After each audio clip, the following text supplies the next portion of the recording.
There's a Mexican wave sweeping through the creative industry at the moment, hitting every company.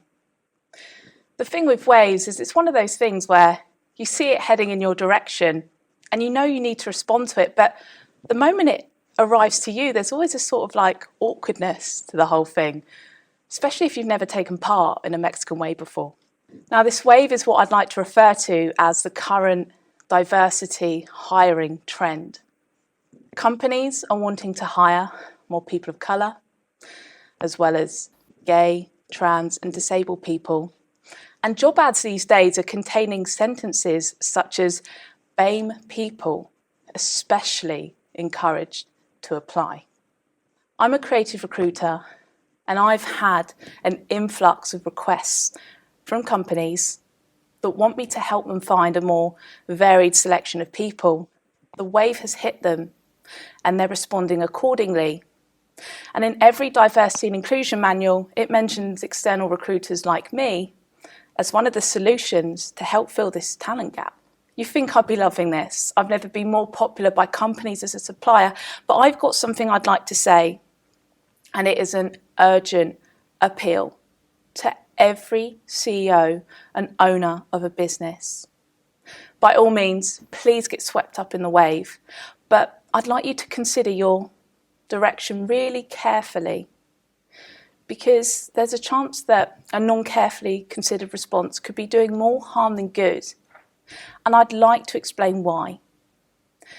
Because it just becomes this really strange pick and mix recruitment game of, oh, could we have a black, gay, trans or disabled person, human beings being collected like trophies, like when you go into reception and you sit there in see an open plan office of people strategically placed, looking at photos on the company website as well of people smiling.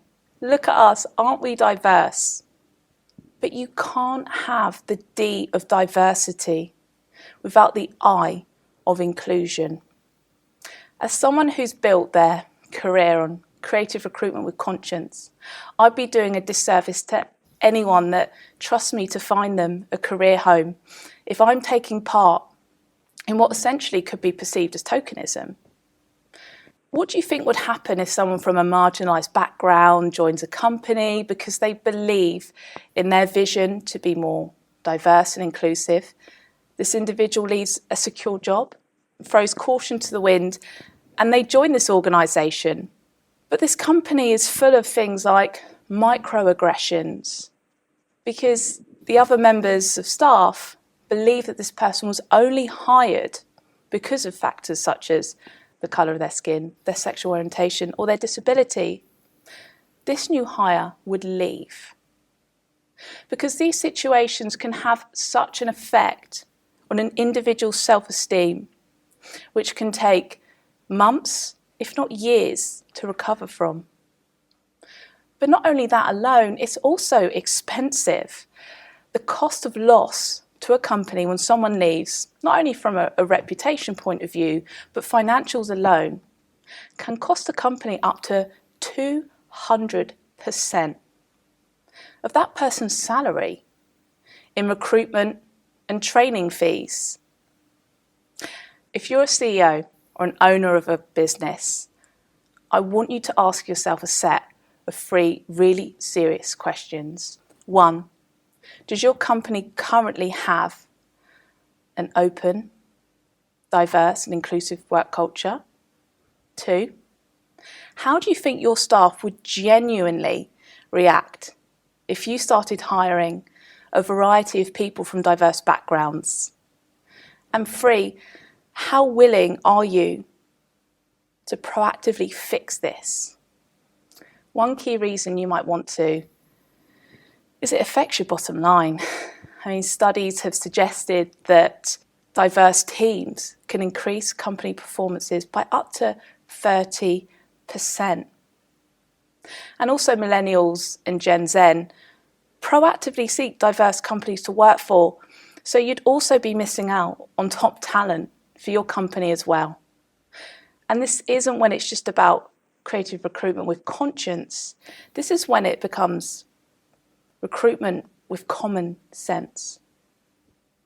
And Joyce Parks, diversity advocate, put it best when she said, diversity isn't like choking down spoonfuls of oat bran because it's supposedly good for you. It's literally like eating out at a wonderful new restaurant every day. But I just want you to imagine for a second how much better your company will be if it's full of diverse, motivated individuals who are fully committed to pushing your company forwards because they wholeheartedly believe you're invested in developing them and pushing them forwards too. As a CEO of a company, you have a responsibility to set the tone for your whole organisation. Your employees look to you as their leader, so your influence trickles down to the rest of your company.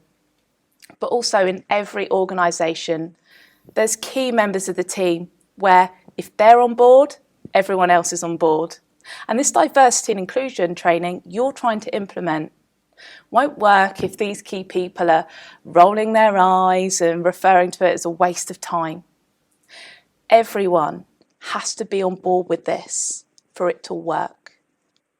I work specifically within the design and advertising industry.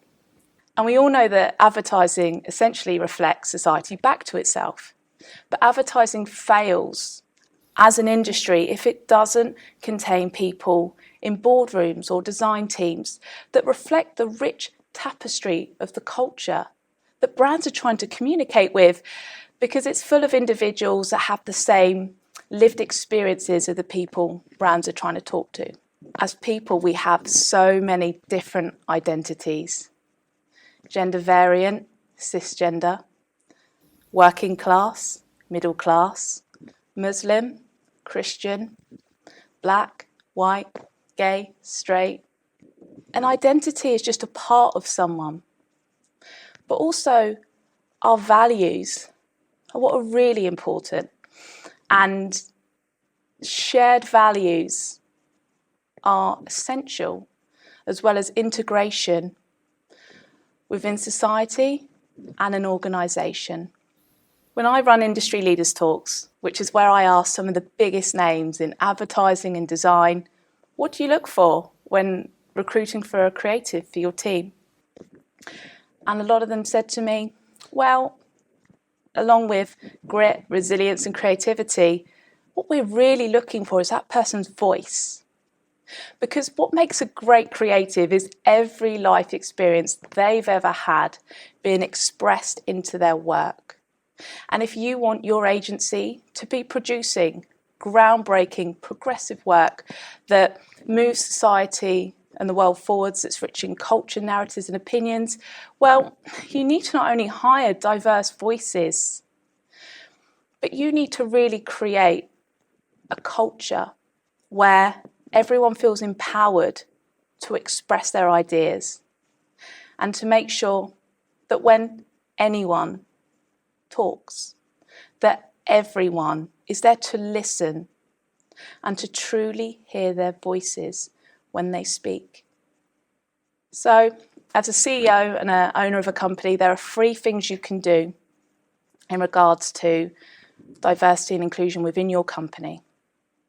1, hire for potential, not just experience.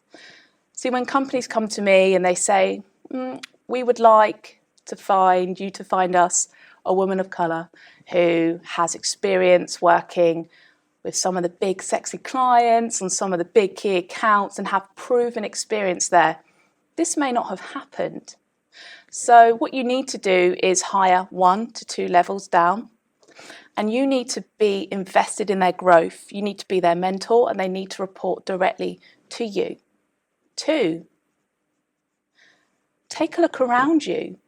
Who already works in your organisation that's already been overlooked?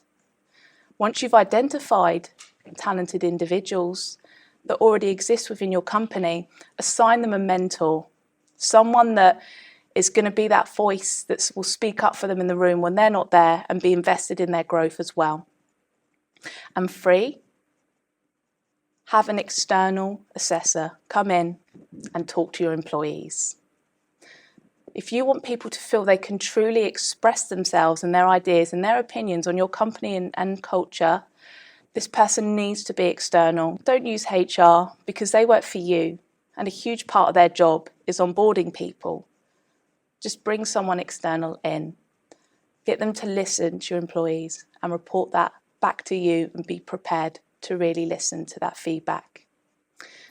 Also, educate yourself. There's so many resources out there at the moment, and you're going to need to make sure you learn, especially to be the right sort of leader to take us into this new world post-pandemic. The veil has fallen. Privilege has become openly acknowledged. We need to be allies, and we need to educate ourselves. In 2020, we all went through the same storm, but we navigated through it in different boats and realised that our mindsets are the motor, and our future vision and dreams are the lighthouse to help us navigate the waves to bring us safely home. And I'd like to end with a quote from the great poet Amanda Gorman. "For there's always light, if only we're brave enough to see it. If only we're brave enough to be it."